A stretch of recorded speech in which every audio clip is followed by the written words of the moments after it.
ചതുഷ്ഷഷ്ടി കലാമയി എന്നുള്ള മന്ത്രത്തിൻ്റെ അർത്ഥമാണ് നമ്മൾ നോക്കിക്കൊണ്ടിരിക്കുന്നത്. കല എന്നുള്ളതിന് തന്ത്രം എന്നൊരു അർത്ഥം പറയുന്നവരുണ്ട്. ഇപ്പോൾ ശല്യതന്ത്രം, ശാലാക്യതന്ത്രം എന്നൊക്കെ ശാസ്ത്രങ്ങൾക്ക് തന്ത്രം എന്നൊരു പേരുണ്ട്. അതുപോലെ പൂജ ചെയ്യേണ്ട രീതി, ക്രിയ എന്നുള്ള അർത്ഥത്തിൽ തന്ത്രം എന്നുള്ള വാക്ക് ഉപയോഗിക്കുന്നുണ്ട്. അപ്പോൾ ശിവൻ പാർവതിക്ക് തന്ത്രങ്ങളൊക്കെ ഉപദേശിച്ചു എന്നാണ്. ശമ്പരം, ജാലശമ്പരം എന്നൊക്കെ 64 തന്ത്രങ്ങളുടെ പേര് ഭാസ്കർ രായർ ഈ വ്യാഖ്യാനത്തിൽ ഉപയോഗിക്കുന്നുണ്ട്.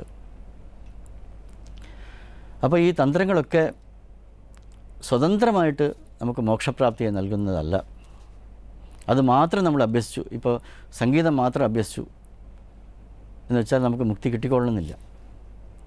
അതിന് ഈശ്വര ആരാധന മനോഭാവത്തോടു കൂടി അതിനെ അഭ്യസിക്കുമ്പോഴാണ് അത് നമുക്ക് മോക്ഷം നൽകുന്നത്.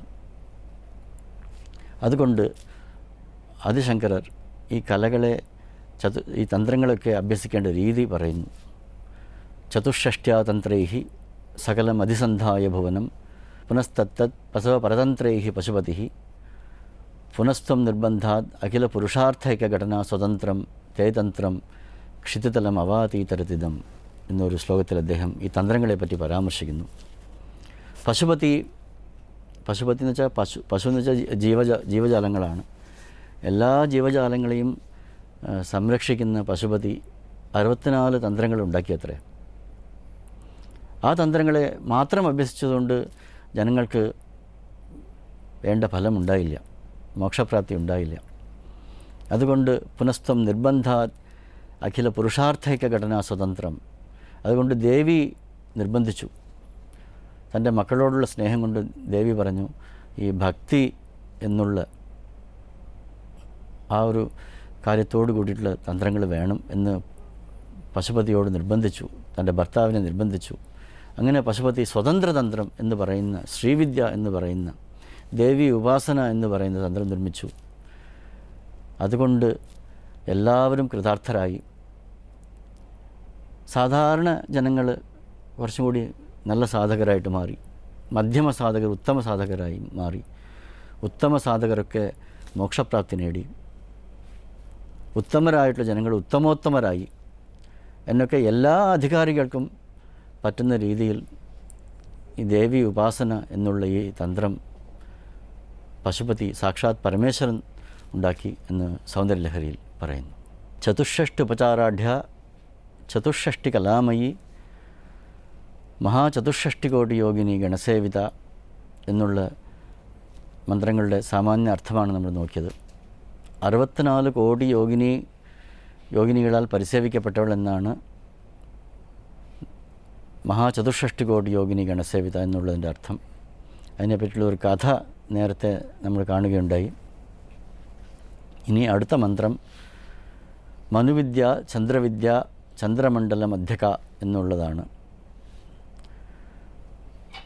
12 പേരാണ് ദേവിയുടെ മുഖ്യ ഉപാസകർ. മനുശ്ചന്ദ്ര കുബേരശ്ച ലോപാമുദ്രാച്ച മന്മഥ അഗസ്ത്യരഗ്നിസൂര്യശ്ച ഇന്ദ്ര സ്കന്ദ ശിവസ്തഥ ക്രോധഭട്ടാരകോ ദേവ്യാഹ ദ്വാദശാമി ഉപാസകാഹ എന്നാണ് ഈ 12 പേരുടെ പേര്. നമ്മൾ എപ്പോഴും പറയും, ഞാൻ വളരെ ബിസിയാണ്, നമുക്ക് സമയം കിട്ടുന്നില്ല, ഈശ്വര ആരാധനയ്ക്കൊന്നും സമയമില്ല. ഇന്ന് സഹസ്രനാമം ചൊല്ലിയോ? ഇല്ല, ഞാൻ അഷ്ടോത്തരം മാത്രമേ ചൊല്ലിയുള്ളൂ, യാത്രയായിരുന്നു, ഓഫീസിൽ ബിസിയായിരുന്നു, വേറെ എന്തെങ്കിലും കാര്യങ്ങളൊക്കെ നമ്മൾ പറയുന്നു. നമ്മൾ സമയം കിട്ടുന്നില്ല എന്ന് നമ്മൾ പറയുന്നുണ്ട്. 100 കാര്യങ്ങൾ ചെയ്യുന്നവർക്ക് 101 ചെയ്യാൻ ബുദ്ധിമുട്ടൊന്നുമില്ല. 24 മണിക്കൂറിൽ അരമണിക്കൂർ സമയമേ സഹസ്രനാമം ചൊല്ലാൻ എടുക്കുള്ളൂ. അതില്ല എന്ന് പറയുന്നത് ഒരു യുക്തിഭദ്രമായ ഒരു ആൻസർ അല്ല. ഈ 12 പേരുടെ പേര് നോക്കാം. മനു, ചന്ദ്രൻ, കുബേരൻ, ലോപാമുദ്ര, സാക്ഷാത് പരമേശ്വരൻ, സ്കന്ദൻ, ദുർവാസാവ്, മന്മഥൻ, ഇങ്ങനെയുള്ള ലോകത്തിലെ ഏറ്റവും വലിയ കൃത്യങ്ങൾ ചെയ്യുന്നവരാണ് ഇവരെല്ലാം. മനു എന്ന് വെച്ചാൽ ബ്രഹ്മാവിൻ്റെ മാനസപുത്രനായിട്ട് പറയും. ഈ മന്വന്തരത്തിൻ്റെ അധിപതിയായിട്ട് പറയും. അതുപോലെ മനുസ്മൃതി മുതലായി എഴുതിയ ഒരു രാജാവിൻ്റെ പേരും മനുവിനോട് പറയാറുണ്ട്, മനുവിനോട് ചേർത്ത് പറയാറുണ്ട്. അതുപോലെ ധനാധിപതിയായ കുബേരൻ ദേവിയുടെ ഉപാസകനാണ്. ബ്രഹ്മാവ്, സാക്ഷാത് പരമേശ്വരൻ, ഇവരെല്ലാം അർദ്ധരാത്രി സന്ധ്യകളിലും കൂടി 24 മണിക്കൂറും ധ്യാന നിമഗ്നരായിട്ട് ഈ സ്തോത്രപാരായണം ചെയ്യുന്നതായിട്ട് സഹസ്രനാമത്തിൻ്റെ ഫലശ്രുതി ഭാഗത്തിൽ പറയുന്നു. ഇത്രയും വലിയ കൃത്യങ്ങൾ ചെയ്യുന്നവരും അതുപോലെ ഇതുപോലത്തെ ശ്രേഷ്ഠ ജനങ്ങളൊക്കെ പോയിട്ടുള്ള മാർഗമാണ്. അവരൊക്കെ ഇതിൻ്റെ ഫലഭോക്താക്കളാണ്. അങ്ങനെയുള്ള ഒരു ഉത്തമമായ സ്തോത്രം നമ്മൾ എന്തുകൊണ്ട് ചൊല്ലിക്കൂടാ? നമുക്ക് സമയം കിട്ടുന്നില്ല എന്ന് പറയുന്നത് ഒരു ന്യായമല്ല എന്നുള്ളതാണ് മനുവിദ്യ. ഇവരൊക്കെ ഈ മന്മഥൻ ശ്രീവിദ്യയുടെ ഒരു മന്ത്രത്തിൻ്റെ ദ്രഷ്ടാവാണ്. അദ്ദേഹത്തിൻ്റെ പേരിൽ ഒരു വലിയൊരു പദ്ധതി തന്നെയുണ്ട്. ഇവരെല്ലാവരും തന്നെ ഈ ദേവി ഉപാസനയുടെ ഒരു പദ്ധതി ഉണ്ടാക്കിയതായിട്ടും അതിനെ മറ്റുള്ളവരൊക്കെ അനുസരിച്ച് പൂർവികന്മാരൊക്കെ അതിൻ്റെ ഫലം ഭുജിച്ചു എന്നാണ് ഈ മന്ത്രം കൊണ്ട് നമ്മൾ മനസ്സിലാക്കേണ്ട കാര്യം. മനുവിദ്യ, ചന്ദ്രവിദ്യ എന്നുള്ള മന്ത്രങ്ങളാണ് നമ്മൾ നോക്കിക്കൊണ്ടിരിക്കുന്നത്. എല്ലാത്തിനും നമ്മുടെ ശാസ്ത്രങ്ങളിൽ മന്ത്രമെന്ന് പറയാറില്ല. അക്ഷരങ്ങൾ മാത്രമുള്ളതിനെ ബീജം എന്നാണ് പറയുന്നത്. ബീജമന്ത്രങ്ങളെന്ന് നമുക്ക് മനസ്സിലാക്കാൻ വേണ്ടി നമ്മളങ്ങനെ പറയുന്നു.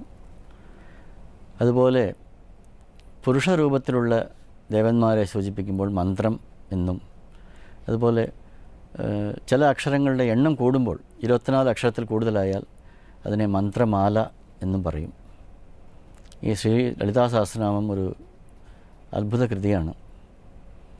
ഇതിലെ പല മന്ത്രങ്ങളും മന്ത്രദീക്ഷയ്ക്ക് ഉപയോഗിക്കുന്ന മന്ത്രങ്ങളാണ്.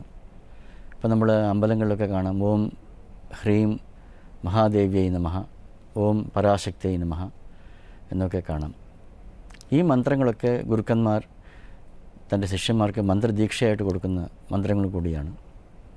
അപ്പോൾ ഈ സ്തോത്രം മുഴുവൻ നമ്മൾ ചൊല്ലുമ്പോൾ ഇതൊരു മന്ത്രമാലയാണ്. നമ്മൾ പുഷ്പങ്ങളെ കൊണ്ടും സ്വർണം, നവരത്നങ്ങൾ മുതലായത് കൊണ്ടാണ് നമ്മൾ ഹാരാർപ്പണം ചെയ്യുന്നത്. ധനികരായ ആൾക്കാർക്കല്ലേ അത് സാധിക്കുള്ളൂ. സാധാരണ ജനങ്ങൾ ശബ്ദം കൊണ്ടാണ് ഈ മന്ത്രമാല അമ്മയെ ധരിപ്പിക്കുന്നത്. അപ്പോൾ ഈ സ്തോത്രം മുഴുവൻ കൂടി ചൊല്ലിക്കഴിയുമ്പോൾ അതൊരു മന്ത്രമാലയാണ്. അതുപോലെ സ്ത്രീ രൂപത്തിലുള്ള ദേവിമാരെ ഉദ്ദേശിച്ച് ചെയ്യുന്നതൊക്കെ വിദ്യ എന്നാണ് അതിനെ പറയുന്നത്. ശ്രീ എന്നുള്ള ഒരു പ്രീഫിക്സ് ചേർത്ത് അതിനെ ശ്രീവിദ്യ എന്ന് ആ ഉപാസനാ പദ്ധതിയെ പറയുന്നു. ഇവിടെ നേരത്തെ പറഞ്ഞ മാതിരി 12 പ്രധാനപ്പെട്ട ഉപാസകരാണ് ദേവിക്ക്.